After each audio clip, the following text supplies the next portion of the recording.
at last to understand the Word as delivered to us in the beginning.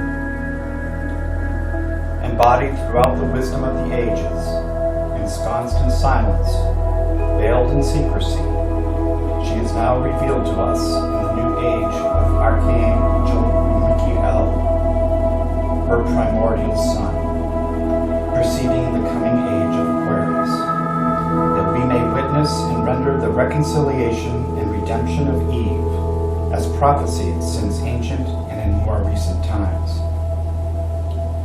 By which, in the beginning, the Divine Father and the heavenly Sophia give birth to Marduk, who is to become the Archangel Michael.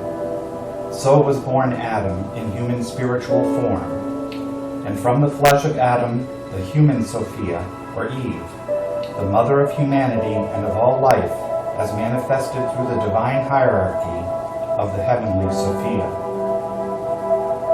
Come at last to fulfill her covenant, the descent of Sophia in the rebirth of Eve today as a new being, long obscured in the shadows of history.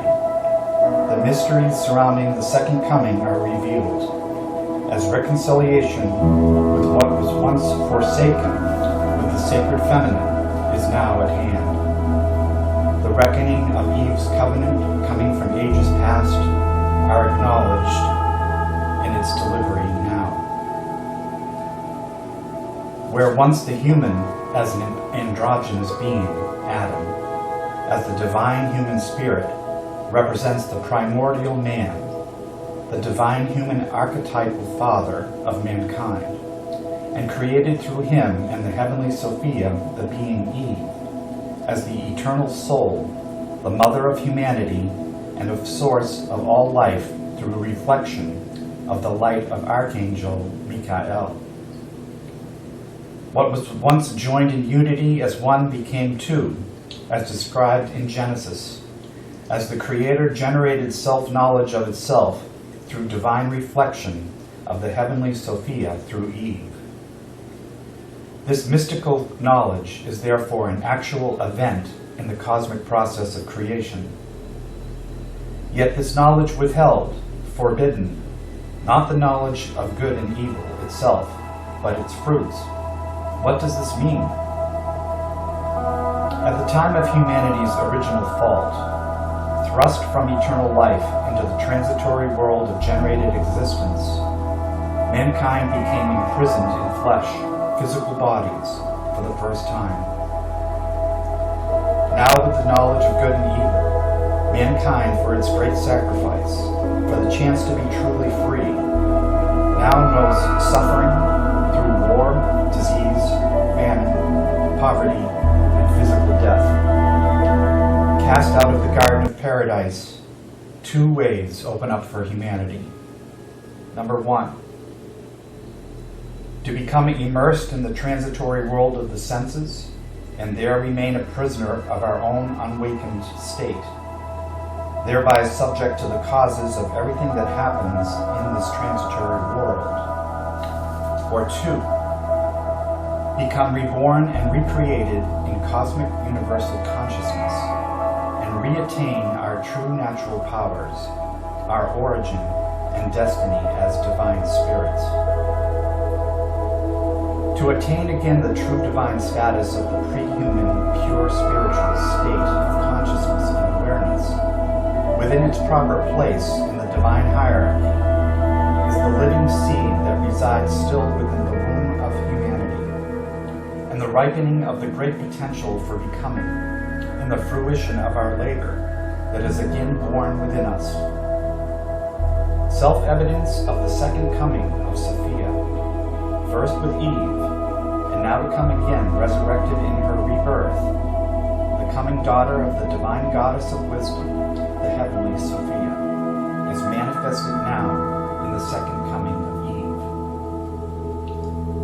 Eve. Since the late 19th century, for now over 100 years, we have witnessed the second coming in labor, both literally and figuratively, and the few recognizing and acknowledging it as witnesses are speaking out in greater number.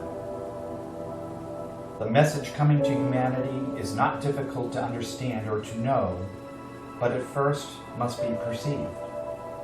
This is an act of the will. It is not enough to passively hear the word in its fulfillment. We must perform the word within ourselves, in the here and now. This is the great work of our time, and by this labor she will deliver this time a daughter, the resurrection of Eve. The first coming, son of the eternal creator of the cosmos, born of the wisdom of SOPHIA, fulfills to date the most significant turning point in human history. Knowledge without wisdom is a curse. This is noted from the history books and can be seen every day in the news, and yet the transparency of it becomes self-evident to those who have attained the abilities to perceive what's behind it. This is about understanding the unseen forces that influence our behavior and shape our lives, and how the Word becomes the Word incarnate, the Word being love. This love is given as a gift of Sophia through the soul of Eve, nurturing and preparing humanity for the new initiation that imparts the wisdom of the ancient mysteries of old, born of the divine truth, whose secrecy is no longer necessary. This wisdom of Eve, the nurturing and caring for life, the mother of the earth and earth herself, is the mother principle, the sole force which precedes the coming wisdom to humanity of love, the Word, the Logos, the original Son of God, reborn again as a daughter. This unconscious soul force, which exercises the dynamic of new birth to Eve through Sophia, is represented here and now in the feminine element. The collective soul of Eve, representing which is first without wisdom from the fall, is the mother of what leads back to direct experience with the divine presence itself.